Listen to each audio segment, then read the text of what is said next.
یہ ہے کہ آپ اپنی اس نوکری کو چھوڑ دیں, آپ اس اپنے کاروبار کو ٹھوکر مار دیں, تو ہم میں سے کتنے لوگ ہیں جو یہ کام کرنے کے لیے تیار ہیں؟ ہمارے بہت سارے مسائل ایسے ہیں جن کے اندر ہم اپنے معاشی حالات کو آڑ بنا لیتے ہیں, کہتے ہیں جی یہ میں کام تو کرنا چاہتا ہوں لیکن مسئلہ یہ ہے کہ اپنا پیٹ بھی تو پالنا ہے, اگر میں اس طرح کر لوں تو میرا تو کیریئر تباہ ہو جاتا ہے جی, یہ تو معاشی استحصال ہو جائے گا, وہ تو جی ہمارا معاشی بائیکاٹ ہے. تو میرے بھائیوں, جو اس بات سے ڈر جاتا ہے اس کو یہ سوچنا چاہیے, اس نے ایک نعرہ لگایا ہوا ہے کہ میں اپنے جان مار اولاد سے بھی بڑھ کے اپنی جان کو بھی مارنے کے لیے, مطلب یہ ہے کہ اگر کوئی بندہ آپ کو قتل بھی کرنا چاہے تو آپ اللہ کے رسول صلی اللہ علیہ وسلم کی حکمت کے اوپر کوئی کمپرومائز نہیں کریں گے. تو یہ جو باتیں ہیں نا, یہ نعرے بھی ہونے چاہیے. نعرے بھی وہ یہ نہیں ہے کہ بھئی میرا ایمان تو بڑا پختہ ہے لیکن میں نعرہ نہیں لگاتا, نعرہ بھی لگانا چاہیے, اس کا اظہار بھی کرنا چاہیے, احتجاج بھی ریکارڈ کروانا چاہیے, لیکن خالی نعرہ میرے بھائیوں نہیں ہونا چاہیے. بعض ہم یہ بھی کہتے ہیں اور جی حرمین شریفین کے دفاع کے اوپر میرا جان مال سارا کچھ قربان, لیکن جب عمل کی باری آتی ہے تو فوراً ہی ادھر ادھر ہو جاتے ہیں. وہ کہتے ہیں وہی ہمارا معاشی مسئلہ ہے جی, یہ اس چیز کا مسئلہ, یہ یعنی اس طرح کی باتیں شروع ہو جاتی ہیں. تو میرے بھائیوں, اگر آپ نے یہی باتیں کرنی تھی تو پہلے آپ نے نعرہ بھی تو لگایا ہے نا, اور نعرہ تو آپ نے اس چیز کا لگایا ہے, حلف اور معاہدہ تو آپ نے اس چیز کے اوپر, سائن تو آپ نے کیا ہے کہ میری جان کو بھی خطرہ ہوا تو میں پیچھے, لیکن آپ تو جان سے پہلے ہی, آپ تو اپنی نوکری کی وجہ سے پیچھے ہٹ گئے, آپ تو اپنے کیریئر کی وجہ سے پیچھے ہٹ گئے, آپ کو تو معاشی استحصال جو ہے وہ ایٹم بم نظر آنا شروع ہو گیا. تو اللہ کے رسول صلی اللہ علیہ وسلم کا سب سے پہلا حق یہ ہے کہ ہم ان کے اوپر دل و جان سے ایمان لے گئے. دوسرا حق یہ ہے کہ ہم اللہ کے رسول کے اوپر اب دل و جان سے آپ سے محبت بھی کریں. محبت کرنے سے مراد یہ ہے کہ انسان حقیقی طور پہ یہ وعدہ کرے کہ اگر وقت پڑا, اگر اللہ کے رسول صلی اللہ علیہ وسلم کی حرمت کے لیے, آپ کی دفاع کے لیے اگر مجھے اپنی جان بھی قربان کرنا پڑی تو میں انشاءاللہ کروں گا. اللہ کے رسول صلی اللہ علیہ وسلم کا ہمارے اوپر تیسرا اور آپ یہ کہہ لیجیے کہ سب سے بنیادی اور عملی حق یہ ہے کہ ہم اللہ کے رسول صلی اللہ علیہ وسلم کی اطاعت کریں, اللہ کے رسول صلی اللہ علیہ وسلم کی اتباع کریں. یہ نہیں ہے کہ مجھے اللہ کے رسول سے محبت بڑی ہے لیکن اللہ کے رسول کی سنت سے کوئی دلچسپی, آپ دیکھیں نا معاشرے کے اندر یہ چیزیں بھی پائی جاتی ہیں.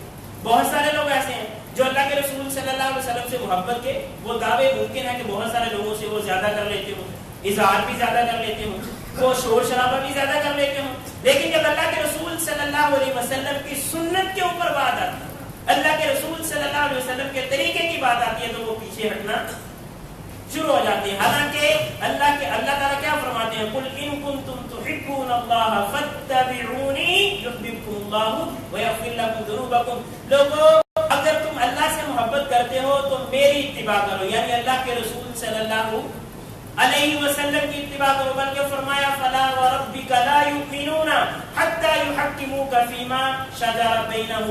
اللہ کی قسم اس وقت تک کوئی بندہ صاحب ایمان ہو ہی نہیں سکتا جب تک وہ آپ کو سپریم کورٹ کے درجے پہ نہیں رکھتا, جب تک وہ آپ کو چیف جسٹس نہیں مان لیتا, جب تک وہ آپ کو دنیا کی سب سے بڑی قوت نافذہ اور قوت فیصلہ نہیں مان لیتا. اللہ کے رسول صلی اللہ علیہ وسلم جس معاملے کے اندر فیصلہ کر دے, وما كان للمؤمن ولا مؤمنة اذا قضى الله ورسوله امرا ان يكون لهم الخيار من امرهم, کہ جو صاحب ایمان ہے چاہے وہ مرد ہے یا عورت ہے, اگر وہ ایمان کا دعویٰ کرنے والے ہیں اور اللہ کے رسول صلی اللہ علیہ وسلم نے ان کے معاملے کے اندر کوئی فیصلہ کر دیا ہے تو اس کے بعد ان کے لیے کوئی دوسرا اختیار ہے.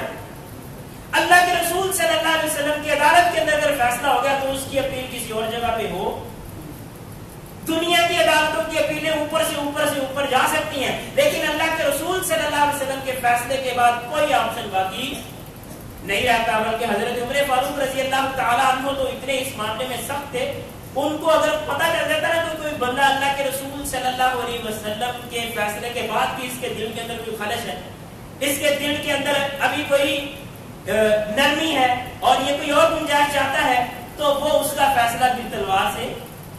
اور اس طرح کے واقعات حضرت عمر فاروق رضی اللہ تعالیٰ عنہ کی سیرت کے اندر موجود بھی ہیں. اللہ کے رسول صلی اللہ علیہ وسلم نے فیصلہ کر دیا, کسی نے کہا کہ میں فلان جگہ پہ جانا چاہتا ہوں, تو حضرت عمر فاروق رضی اللہ تعالیٰ عنہ گھر سے تلوار لے کے آ گئے کہ اب اس کے بعد تمہارے لیے سوائے تلوار کے کوئی آپشن نہیں رہ جاتا. کیوں؟ کیونکہ ہم اس دنیا کے اندر رہتے ہیں. ہمیں پیدا کرنے والی ذات کون ہے؟ اللہ کی ذات ہے. اس دنیا کے اندر ہم نے کس طرح رہنا ہے، ہمارے لیے بہتر کیا ہے، برا کیا ہے، یہ اللہ سے بہتر اور کوئی بتا. اور اللہ ہم سے کیا چاہتے ہیں، یہ اللہ کے رسول صلی اللہ علیہ وسلم سے بہتر کوئی بتا نہیں سکتا. اس لیے اللہ کے بندوں کو اس دنیا کے اندر رہتے ہوئے اللہ کے رسول صلی اللہ علیہ وسلم کی اطاعت اور اتباع کرنا انتہائی زیادہ ضروری ہے. اور یہ اختیاری نہیں ہے میرے بھائیوں، یہ اجباری ہے، یہ کمپلسری ہے. اس کے اوپر عمل کرنا ہی کرنا ہے. اس کے علاوہ ہمارے پاس کوئی اور آپشن نہیں ہے. اور اللہ کے رسول صلی اللہ علیہ وسلم کی اتباع سے کیا مراد ہے؟ اتباع سے مراد یہ نہیں ہے کہ جہاں جی چاہا کہا یہ تو اللہ کے رسول کی سنت ہے، اور جہاں جی چاہا کہا جی یہ مولویوں کی. یہ بھی بہت بڑا مسئلہ ہے نا. جہاں اپنے حق میں فیصلہ ہوتا ہے نا، وہاں کہتے ہیں یہ جو قرآن کا فیصلہ ہے، یہ جی اللہ کے رسول کا فیصلہ ہے. اور جہاں اپنے خلاف بات ہوتی ہے وہ جی یہ تو مولوی صاحب کی اپنی بات ہے، یہ جی مفتی صاحب کی اپنی بات ہے. تو گویا آپ اللہ کے رسول صلی اللہ علیہ وسلم کے ڈائریکٹ شاگرد ہیں کہ وہاں سے آپ پوچھتے ہیں. حالانکہ باتیں تو ہمیں مولوی سے پتہ چلتی ہیں نا. یہ بھی ویسے بات تھوڑی سی سمجھنے والی ہے. بہت سارے لوگ یہ کہتے ہیں کہ بھئی دین جو ہے نا وہ قرآن و سنت کا نام ہے، لیکن یہ مولویوں نے اس کا بیڑا غرق کر دیا. دیکھیے یہ معاملہ اس طرح ہو سکتا ہے، غلط بھی ہو سکتے ہیں، صحیح لوگ بھی ہو سکتے ہیں، لیکن یہ جو دین ہم سمجھتے ہیں نا، یہ جو قرآن ہم سمجھتے ہیں اور اس قرآن کے اوپر ہم نے عمل کس طرح کرنا ہے، یہ ہمیں مولویوں نے ہی ہمیں کوشش تو کرنی چاہیے کہ ہم ایک سے زیادہ لوگوں سے پوچھیں، تحقیق کر لیں کہ مجھے کوئی غلط مسئلہ نہ بتائے. لیکن یہ نہیں ہے کہ جہاں کسی بھی مولوی کی بات سمجھ رہا ہے وہاں کہیں وہ جی یہ تو مولویوں کی بات ہے، وہ جی میں تو قرآن کو ماننے والا ہوں. بھائی آپ قرآن کو ماننے والے ہیں، آپ تو پڑھ بھی نہیں سکتے اس کو. پڑھنے کی دور کی بات ہے، پڑھنے کے بعد آپ کو اس سے کوئی مسئلہ بھی سمجھ نہیں آئے گا. اور یہ بات میں تھوڑی سی تفصیل سے عرض کر دیتا ہوں. ابھی ایک باقاعدہ ایک فتنہ ہے جو لوگوں کو قرآن کا نام لے کے کہتے ہیں جی یہ قرآن جو قرآن کہتا ہے آپ اس کے اوپر عمل کرو. میرے بھائیوں دیکھیے ہماری زبان تو عربی نہیں ہے، لیکن اللہ کے رسول صلی اللہ علیہ وسلم جن کے اندر مبعوث کیے گئے تھے صحابہ کرام، ان کی زبان عربی تھی کہ نہیں تھی؟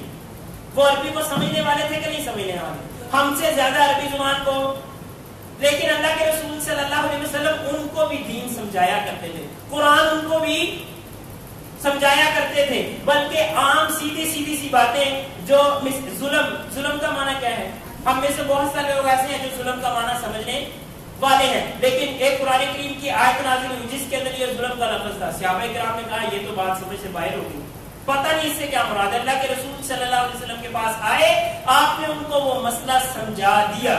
گویا قرآن کریم جو ہے وہ اللہ کے رسول صلی اللہ علیہ وسلم کی سنت کے بغیر سمجھ نہیں آ سکتا، اور اللہ کے رسول صلی اللہ علیہ وسلم کے وارث جو علماء ہیں ان کے بغیر سمجھ نہیں آ سکتا. لہذا ہم نے قرآن و سنت کے اوپر ہی کرنا ہے، لیکن یہ علماء سے بھی ہم نے اپنا رابطہ جوڑ کے رکھنا ہے. یہ جو ہمیں یہ نت نئے جو فطروں کے ہم شکار ہو رہے ہیں نا، اس کی ایک وجہ یہ بھی ہے کہ ہم میں سے ہر بندہ جو ہے وہ اپنی مرضی کی بات قرآن کریم سے نکال لیتا ہے، اور جہاں جی جاتا ہے وہ قرآن کریم کو چھوڑ دیتا ہے. تو اللہ کے رسول صلی اللہ علیہ وسلم کی ہم نے اطاعت کرنی ہے، قرآن و سنت کو ہم نے ماننا ہے، لیکن اس کا معنی مفہوم کیا ہے اس حوالے سے ہم نے علماء سے بھی بات کو سننا ہے. البتہ یہ ہو سکتا ہے مثال کے طور پہ آپ مجھ سے مسئلہ پوچھیں، میں صحیح نہ بتا سکوں، یا ممکن ہے اللہ تعالیٰ نے ویسے ہی شیطان میرے اوپر حاوی ہو جائے، میں آپ کو غلط مسئلہ بتا دوں. آپ کسی اور سے جا کے تحقیق ضرور کریں، لیکن یہ نہیں ہے کہ آپ اپنی مرضی سے کہتے ہیں جی قرآن کے اندر یہ آیا اور اللہ کے رسول کے فرمان کے اندر یہی آیا. کیوں؟ کیونکہ جو دین اسلام ہے یہ پریکٹیکل دین ہے، یہ نظریاتی چیز نہیں ہے. مطلب یہ ایسے نہیں ہے کہ رات کو نازل ہو گیا اور اب سارے بندے سر کے اوپر ہاتھ رکھ کے بیٹھے ہوئے کہ بھائی اس کے اوپر عمل کیسے کرنا ہے. بھائی یہ 1400 سال پہلے نازل ہوا اور اللہ کے رسول صلی اللہ علیہ وسلم نے ساتھ ساتھ اس کے اوپر عمل کر کے بھی دکھایا، صحابہ نے اس کے اوپر عمل کر کے بھی دکھایا، صحابہ کے جو شاگرد تھے انہوں نے بھی اس کے اوپر عمل کر کے بھی دکھایا ہے. اللہ کے رسول صلی اللہ علیہ وسلم کے 3 حق میں نے آپ کے سامنے بیان کیے. سب سے پہلا حق کیا تھا؟ اللہ کے رسول صلی اللہ علیہ وسلم کے اوپر ایمان لانا. دوسرا حق یہ ہے کہ اللہ کے رسول صلی اللہ علیہ وسلم سے دل و جان سے دنیا کی ہر سے اطاعت کرنا. چوتھا حق یہ ہے کہ جہاں ہم دیکھیں اللہ کے رسول صلی اللہ علیہ وسلم کی سنت کی مخالفت ہوتی ہے، جہاں لوگ اللہ کے رسول صلی اللہ علیہ وسلم کی سنت کی مخالفت کرتے ہیں، اس کا خلاف کرتے ہیں، اس کو خاطر میں نہیں لاتے، وہاں ہم حسب توفیق جا کے ان کو بتائیں کہ سنت کے مطابق مسئلہ کیا ہے. سنت کے مقابلے میں جس طرح توحید کے مقابلے میں شرک ہوتا ہے نا،